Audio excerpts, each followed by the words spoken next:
रहीम अस्सलाम वालेकुम नाजरीन, आप यूट्यूब चैनल देख रहे हैं। मैं इमरान खान हूँ। पाकिस्तान ने अमेरिका को क्या दिया? एक तो बड़ा सिंबॉलिक आपका तस्वीर के अंदर पूरा एक पैगाम है जहां आर्मी चीफ डोनाल्ड ट्रंप को पाकिस्तानी मादनियात दे रहे हैं। यानी ये ताजरों का काम है, हुकूमत का काम है, बाकी लोगों का काम है। मादनियात का पूरा एक महकमा, एक इदारा है, लेकिन हमारे आर्मी चीफ इन चीज़ों में पेश रहते हैं। पाकिस्तान की चीज़ें बेचनी हो, पाकिस्तान में चीज़ें लानी हो, पाकिस्तान को किसी जंग का हिस्सा बनाना हो, पाकिस्तान की मईशत हो या कुछ हो, हमारे जर्नैल जो हैं वो हमेशा पेश रहते हैं। इसीलिए फैसले ठीक नहीं हो पाते, क्योंकि ये इनके करने का काम नहीं है। इनके करने का काम है सिक्योरिटी। ये सिक्योरिटी के ऊपर अपना काम करें, हिफाजत का काम करें। इनका काम है चौकीदारी का। ये बड़े बड़े फैसलों के अंदर जब आ जाते हैं तो उसके बाद पाकिस्तान को नुकसान होता है, और ये पाकिस्तान की तारीख इस बात की गवाह है। अब डोनाल्ड ट्रंप ने एक बहुत बड़ा ऐलान किया है। इस ऐलान को आप हवा में नहीं फेंक सकते, क्योंकि डोनाल्ड ट्रंप कुछ मुस्लिम ममालिक के हुक्मरानों से भी मिला। 6 ममालिक जो है उनके हुक्मरान तो डोनाल्ड ट्रंप को इकट्ठे मिले। फिर शहबाज शरीफ और आसिम मुनीर से भी मुलाकात की। और अब जो डोनाल्ड ट्रंप ने लिखा है, और इसके साथ साथ आप जोड़ लीजिए कि वॉशिंगटन पोस्ट ने जो बात की है, इन्हें अगर आप इकट्ठा करें तो फिर पूरी कहानी खुलकर सामने आ जाती है। डोनाल्ड ट्रंप ने कहा कि we have a real chance for greatness in the Middle East, कि हमारे पास मिडिल ईस्ट में कुछ बहुत बड़ा करने हम जा रहे हैं और हमारे पास बहुत बड़ा मौका है। All are on board for something special, first time ever. वो कह रहे जी कि ये सारे के सारे जो है उनको ऑन बोर्ड ले लिया गया है, सारे तैयार हैं और ये पहली दफा होने जा रहा है। We will get it done, president Donald J Trump. अब ये कह रहे जी हम ये कर देंगे और ये हो जाएगा। अब ये क्या ऐसा बड़ा होने जा रहा है? डोनाल्ड ट्रंप बिला वजह इस तरह का स्टेटमेंट नहीं देता। अगर डोनाल्ड ट्रंप ने स्टेटमेंट दिया है तो इसके पीछे पूरी एक कहानी हो सकती है। वैसे जो वॉशिंगटन पोस्ट ने अभी तक खबर ब्रेक की है वो मैं आपको बता देता हूं कि वॉशिंगटन पोस्ट क्या कह रहा है। वो कह रही जी ट्रंप ने गजा के हवाले से एक बड़ा मनसूबा बनाया और कुछ अहम नकात सामने आए हैं। वो कह रहे जी जंगबंदी और यरगमालियों की रिहाई, फौरी तौर पे लड़ाई रोक दी जाए और तमाम यरगमालियों को 48 घंटों के अंदर रिहा कर दिया जाए। हमास का गैर मुसल्ला होना, हमास तमाम हथियार जो है हमास के तबाह कर दिए जाएं। वो जंगजू जो तशद्दुद तर्क कर दे उन्हें आम माफी दी जाए। दीगर के लिए बैरून मुल्क महफूज रास्ता फराहम किया जाए। इंसानी इमदाद और ताबीर नौ, अमेरिका की क़यादत में इंफ्रास्ट्रक्चर, अस्पताल और मकानात दोबारा तामीर किए जाएंगे। ये अमेरिका की क़यादत में होगा। तकसीम का इंतजाम अक़वाम मुत्तहिदा और दीगर गैर जानिबदार इदारे करेंगे। आर्जी हुकूमत, वो कहते हैं जी गजा में अहले फ़लस्तीनियों के जरिए चलाया जाए गजा को, जिन पर आलमी निगरानी होगी जब तक कि फ़लस्तीनी अथॉरिटी में इस्लाहात ना हो जाएं। फिर बैनुल अक़वामी सलामती फोर्स, अब ये वो नुक्ता है जहां पे पाकिस्तान की रेलिवेंस बढ़ जाती है। वो कहते हैं जी अरब और आलमी अफवाज गजा की सिक्योरिटी की निगरानी करेंगी, जबकि इसराइल बतदरीज आहिस्ता आहिस्ता वहां से निकलता जाएगा। देखें यहां पाकिस्तान की इंपॉर्टेंस है, क्योंकि हमें जो है ना फौजी बड़े सस्ते पड़ते हैं पाकिस्तान में, और पाकिस्तानी फौजी जो हैं वो इन मामलात के अंदर आप उनको एक मजहबी रंग दे के आप वहां पहुंचा भी सकते हैं। पाकिस्तान में बहुत एक जंगी जुनून भी है और एक इस किस्म की सोच भी है। तो पाकिस्तानी फौजी जो हैं अब इन्हें भी पहुंचाया जाएगा, और यही वो एक नुक्ता है जिसके जरिए से इसराइल को तस्लीम करने का या अब्राहम अकॉर्ड के ऊपर दस्तखत करने का बंदोबस्त होगा। ये देखें 2 दिन पहले मेरे दोस्त ने मुझे ये इत्तला दी थी, मैंने ये खबर आप तक 2 दिन पहले पहुंचाई थी। अब 2 दिन के बाद डोनाल्ड ट्रंप ने जो बात की उसके जरिए से चीजें सामने आना शुरू हो गई हैं।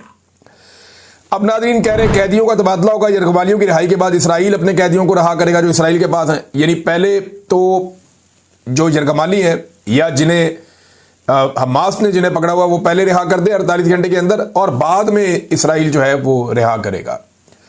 फलस्तीनी रियासत की राह हमवार हो जाएगी, लेकिन उसके ऊपर वो कह रहे हैं कि फलस्तीनी रियासत के क़याम पर गौर किया जा सकता है मुस्तकबिल की बातचीत में, लेकिन ये इस्लाहात और तामीर नौ के बाद ही मुमकिन होगा।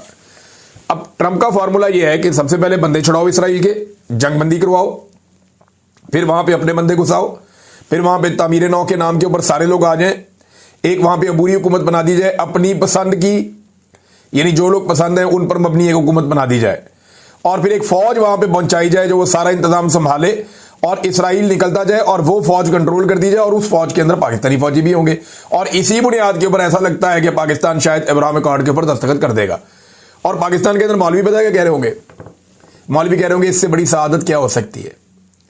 वैसे मैं हैरान होता हूं कि इन अमेरिका की चाकरी में देखिए, एस्टेब्लिशमेंट देखो तो कोई कसूर नहीं, अगर वो ये कर जाती है इसराइल को तस्लीम कर ले तो कोई कसूर नहीं है एस्टेब्लिशमेंट का, वो यही करते हैं।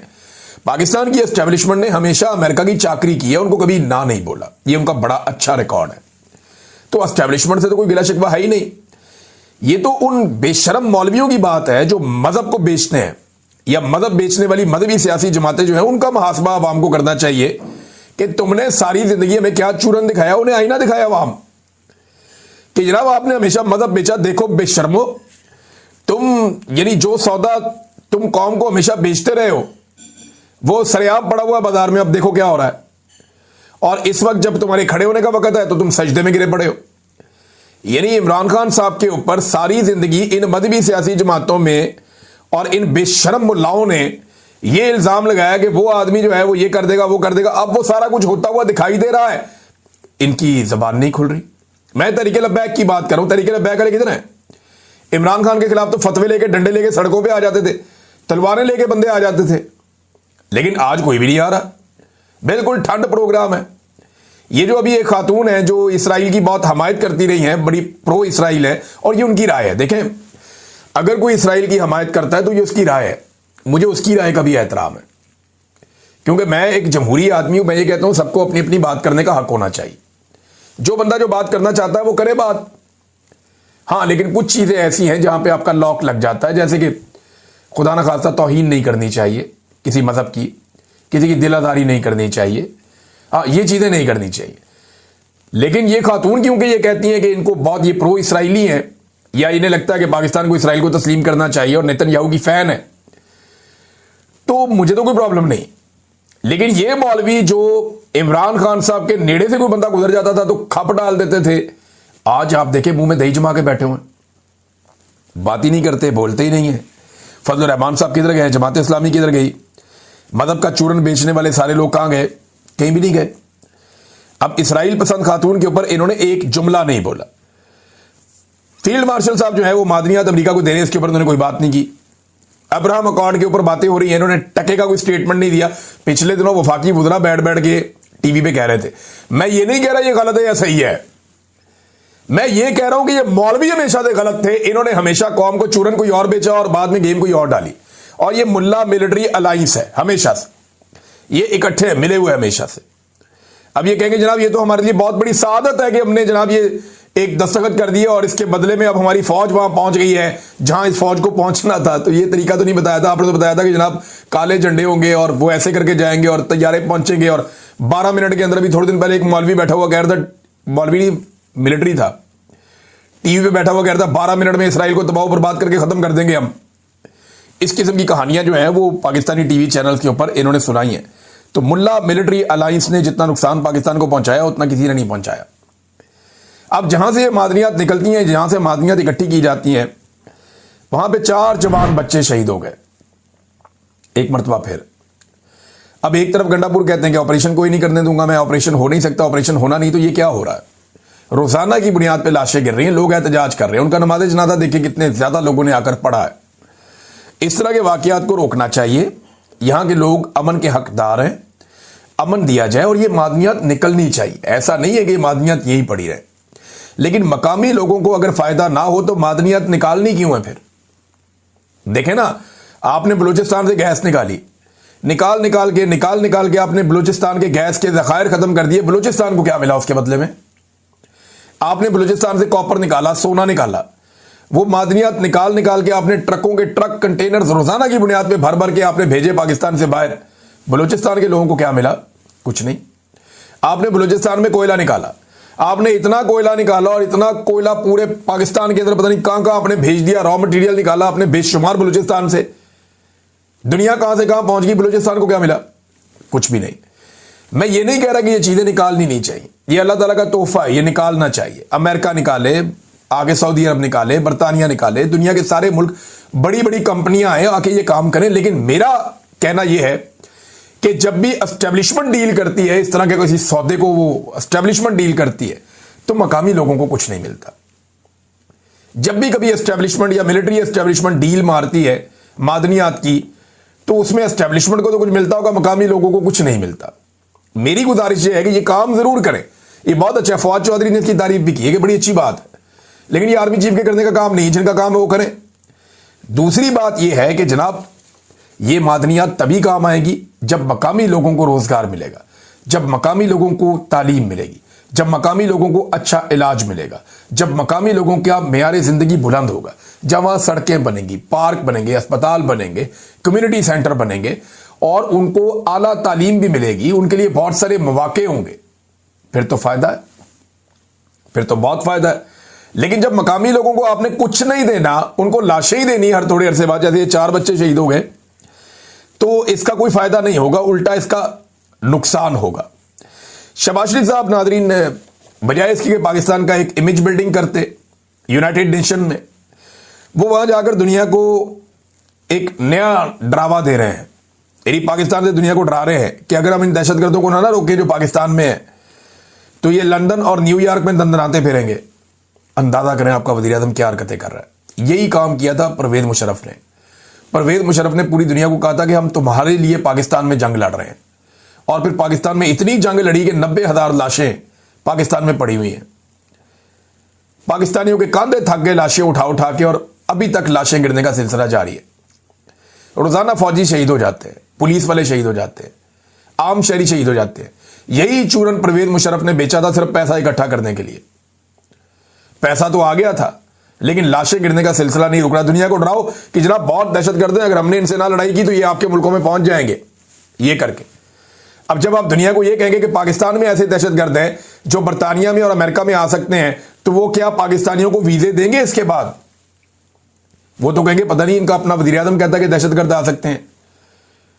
वैसे हद दर्जे की बेवकूफ़ी है, मुझे समझ नहीं आती ये क्या चक्कर है इनका। आज तक हम भुगत रहे हैं जो मुशर्रफ ने किया, और ये उसी रास्ते पे चल रहे हैं दोबारा से, वही ब्लैकमेलिंग, वही टैक्टिस दोबारा इस्तेमाल कर रहे हैं। नाज़रीन, ये जो एक खातून वाला मसला था जो बहुत उठ गया था, वो अब ज्यादा ही उठता चला जा रहा है। उसमें नईम पंजूता साहब की एक ट्वीट है, इस ट्वीट को आप पढ़ें तो आपको आइडिया हो जाएगा। उन्होंने कहा जी, शमा जुनेजो जो एक सरीह प्रो इसराइल और छोटी सतह की ट्रोल समझी जाती हैं, अचानक 2022 के बाद पाकिस्तान का सबसे बड़ा सिविल अवार्ड कैसे इन्होंने पा लिया। सबसे बड़ा सिविल अवार्ड इनको मिला पाकिस्तान का। अक़वाम मुत्तहिदा में फार्म 47 वाले वज़ीर आज़म के बिल्कुल पीछे नशिस्त कैसे मिली, और वज़ीर आज़म के सरकारी जहाज पर इनके साथ सफर का मौका कैसे मिला, वज़ीर आज़म वाले होटलों के अंदर ये ठहरी, वो खुफिया सरकारी दस्तावेजात के साथ क्या कर रही थी। ये बड़े अहम सवालात हैं। अब जो शमा जुनेजो साहिबा हैं, उन्होंने कुछ पॉइंट उठाए और कुछ ऐसी चीज़ें उन्होंने बताई जो हैरान कुन है। ये नहीं, उन्होंने ख्वाजा आसिफ को, वज़ारत खारजा को और सबको झूठा साबित कर दिया। ये नहीं, अब ये आपस में ही लड़ रहे हैं। और इंटरेस्टिंग बात यह है कि जो सारे मिलकर कहते थे इमरान खान जो है वो इसराइल का एजेंट है या बाद का यहूदी एजेंट कह देते थे, वो सारे अपनी अपनी इज्जत छुपाते फिर रहे हैं, सफाइयां देते फिर रहे हैं, और इमरान खान ने एक भी स्टेटमेंट नहीं दिया, कुछ भी नहीं कहा उसने। इन्होंने खुद अपने आप को एक्सपोज कर दिया। अब एक दूसरे को बुरा कह रहे हैं, वो उससे जान छुड़ा रहा है, वो उससे जान छुड़ा रहा है, वो उससे जान छुड़ा रहा है। ये जरा पहले खातून की आप ट्वीट देखिए। उन्होंने कहा, मैं पिछले कई महीनों से पाकिस्तान और वज़ीर आज़म साहब के लिए काम कर रही थी। पाक भारत जंग के दौरान मेरे पॉलिसी ब्रीफ्स, एडवाइस और पॉइंट्स सब कुछ रिकॉर्ड का हिस्सा है और महफूज है। मुझे वज़ीर आज़म साहब ने अक़वाम मुत्तहिदा की तकरीर लिखने का टास्क दिया और खुद वफद का हिस्सा बनाया। मेरा नाम बाकायदा एडवाइजर्स के तौर पर शामिल किया गया और मेरा सिक्योरिटी पास भी इसी हवाले से इशू किया गया। मैंने उनकी टीम के साथ मिलकर दिन रात काम किया। मैंने उनके साथ सफ़र किया, उनके और उनकी टीम के साथ एक ही होटल में क़याम किया, उनकी बिल गेट जैसी आम तरीन साइडलाइन मीटिंग्स का हिस्सा बनी और जिनकी फुटेज टीवी पर भी आई। क्लाइमेट कॉन्फ्रेंस में वज़ीर आज़म साहब के पीछे मैं और इसहाक डार साहब इकट्ठे बैठे हुए थे, जिनकी मिनिस्ट्री ने मेरे बारे में ट्वीट किया कि मैं वफद का हिस्सा नहीं थी। इस कॉन्फ्रेंस के बाद मुझे प्रोटोकॉल टीम वाले AI कॉन्फ्रेंस में ले गए, जहां ख्वाजा आसिफ के पीछे बिलाल और मैं सारा वक्त ना सिर्फ साथ बैठे रहे बल्कि बिलाल नई तकरीर भी लिखते रहे। इस तकरीर के बाद हमने मिलकर चाय भी पी ख्वाजा आसिफ के साथ। गाड़ी के इंतजार में 40 मिनट हम साथ बैठे रहे इकट्ठे, दोबारा तस्वीरें भी ली और एक ही कार में तीनों साथ वापस होटल भी आए। ख्वाजा आसिफ कार में पीछे मेरे साथ ही बैठे थे। अंदाजा करें, ख्वाजा कहते पहचानते ही नहीं इनू, हद हो गई। वैसे ख्वाजा साहब बंदा झूठा होवे लेकिन इस लेवल का ना होवे। इन्हें साथ बैठ के चाय पी रहे हैं, साथ फोटोएं बना रहे हैं, साथ जनाब कार के अंदर पिछली एक ही सीट पे खातून के साथ बैठ के आप जा रहे हैं, पहचानना ही नहीं इनू। वो खातून अब आपको, यानी ये तो इतनी बुरी तो मेरे ख्याल में ख्वाजा साहब के साथ मेहंदी हसन ने नहीं की जो इस खातून ने कर दी है, पकड़ के लितरो लितरी कर दिया। ख्वाजा साहब के बारे में फिर कहती हैं, आखिरी दिन वज़ीर आज़म की तकरीर के वक्त भी मैं सबके साथ अक़वाम मुत्तहिदा में थी, जहां ख्वाजा आसिफ मेरे सामने बैठे हुए थे और हम सब ने मिलकर वज़ीर आज़म के लिए तालियां बजाईं।